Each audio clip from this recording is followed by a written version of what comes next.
Good afternoon. My name is Captain Stephen Anthony Smith, and I'm excited to be here and proud to present our research titled Retrospective Analysis of Computed Tomography After Laparotomy and Trauma. This standard DoD disclaimer applies to this research, and there are no conflicts of interest to disclose. Computed tomography is the gold standard imaging modality for stable trauma patients due to its speed and diagnostic precision. However, they are expensive and are not without the risks of ionizing radiation and the potential for contrast-induced nephropathy. Unstable patients often bypass CT, proceeding directly to the OR for exploratory laparotomy or damage control surgery. An unknown proportion of these patients are subsequently evaluated with a post-laparotomy CT scan to evaluate for additional injuries. This is a common practice despite limited data available in the current literature. We sought to describe the use of post-laparotomy CT at our institution over the past 15 years in an effort to evaluate its clinical utility in our population, asking two main questions. Does selective post-laparotomy CT reveal injuries not identified after emergent laparotomy? And two, do post-laparotomy CT-identified injuries lead to clinically relevant changes in patient management? This was a single-center retrospective descriptive analysis. Data was acquired via the San Antonio Military Medical Center's trauma collector database, as well as through formal review of hospital electronic medical records. The research team consisted of myself as a physician assistant and as a single data extractor, a general surgery resident, senior general surgery resident, and attending trauma surgeons. We began with all trauma patients admitted to our institution from January 2001 to January 2016 who were dispositioned directly from the ED to the operating room for emergent laparotomy without any preoperative CT imaging of the chest, abdomen, or pelvis.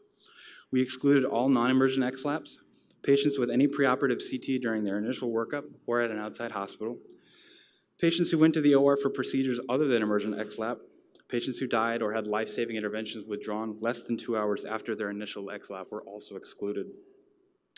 Remaining patients were then divided into two groups whether or not they received a post-laparotomy CT in the 72 hours following their initial laparotomy. Final radiologist reports were then compared with surgeons' dictated operative notes and preoperative plain films to identify all previously unknown injuries that were subsequently identified on post-laparotomy CT. Patients with PLCT-identified injuries were then divided into clinically relevant and non-clinically relevant groups based on whether or not the injuries that were identified led to a new specialty consultation, unplanned procedure, or return to the operating room.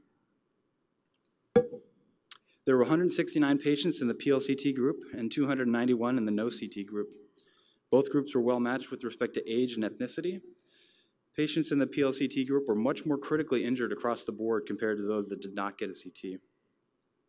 Regarding mechanism of injury, patients injured via blunt trauma were far more likely to receive a post-laparotomy CT than those with penetrating trauma. So of the 169 patients who received a post-laparotomy CT scan, 64% of the patients had a new diagnosis or an occult injury identified on CT after emergent laparotomy. 56% of these occult injuries identified were defined as clinically relevant. And finally, 36% of all post-laparotomy CT scans performed resulted in a clinically relevant intervention. The clinical and injury characteristics of the two positive PLCT groups were similar regardless of the clinical significance of the identified injuries.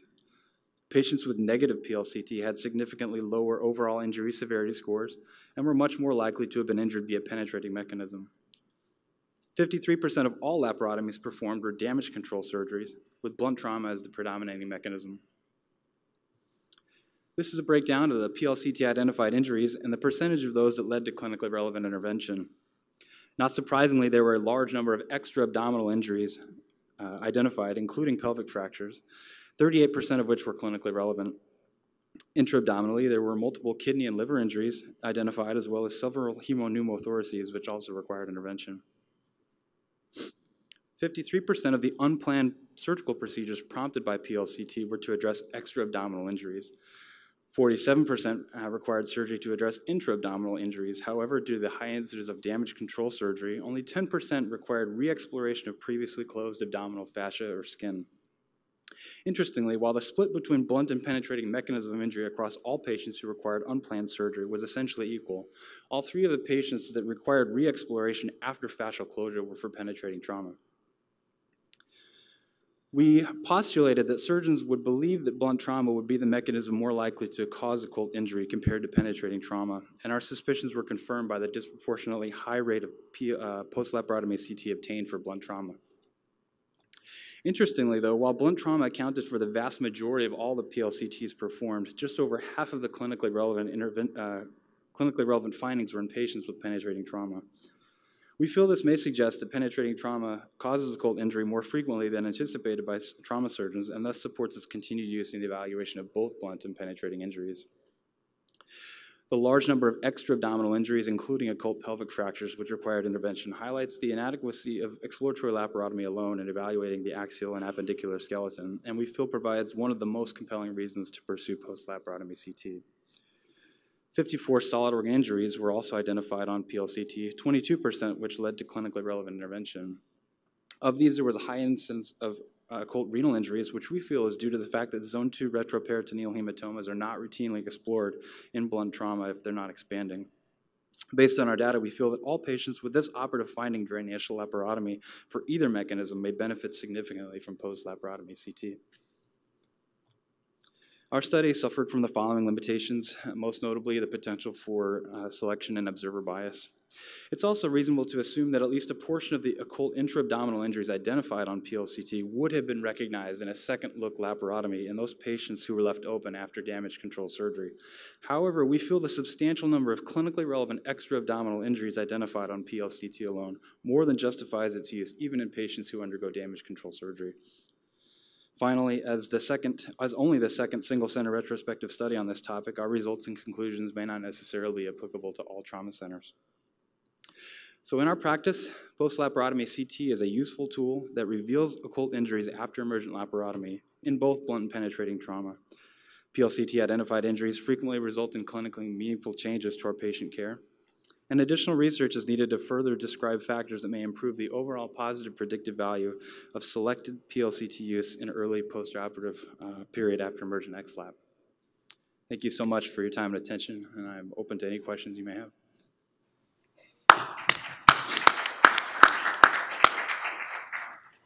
I have a question. Looking at your study, the PLCT, they were more unstable on presentation. Yes. So they got the CT after their initial laparotomy. Did you look at what percentage of those could have had a CT before going to the operating room?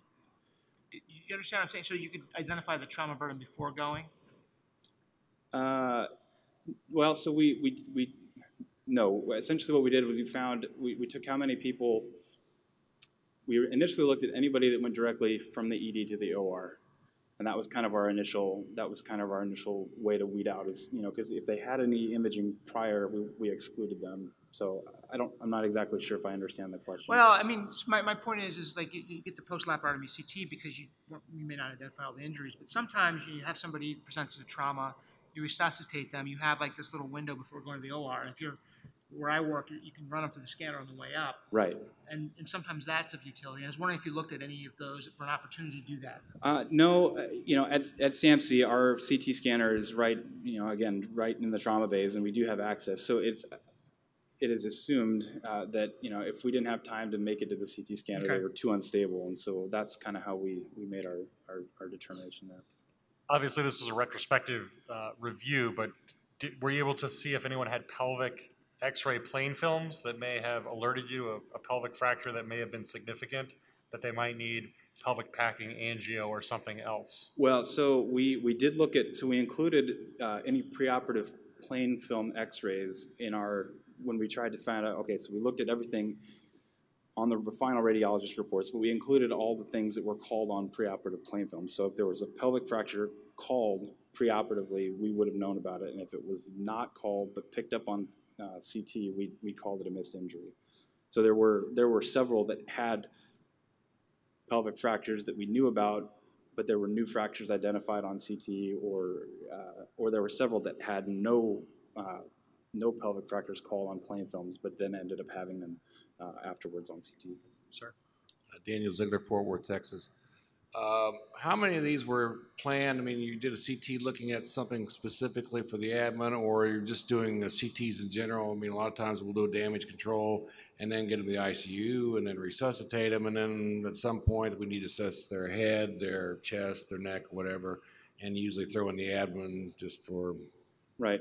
because it's there. Yeah, we identify, well, we pretty much included any CT scan that was obtained of the chest, abdomen, or pelvis within that 72 hours. So we didn't necessarily say it had to be a traumagram or it had to be an aortogram or it had to be, sometimes even just plain pelvic CTs and looking for something else. So if it was of the chest, abdomen, or pelvis, we included it in that 72-hour window.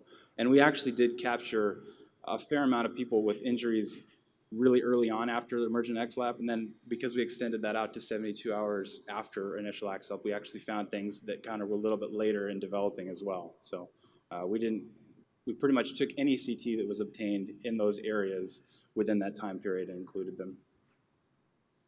One other question. So in the subgroup that had major vascular injury that you included in your graph, was that only extremity vascular injury, or was that also torso vascular injury? And was that not seen at laparotomy, or it would have been picked up on the second look? Do you know? Major vascular, we define major vascular as anything aorta or IVC, or aorta, IVC, or common iliacs. That was how we defined major. Anything else was minor. And there were multiple patients that had retroperitoneal hematomas identified that At laparotomy. At laparotomy, Okay. weren't necessarily explored at the initial operation. They found something, and then they wouldn't have had to go back in and do some sort of procedure following. So that's one thing. The one thing I took away from this, being a retrospective, of course, is that these retroperitoneal hematomas, particularly in blunt trauma, really would be the ones that seem to be the most benefit from post laparotomy CT. Thank you very much.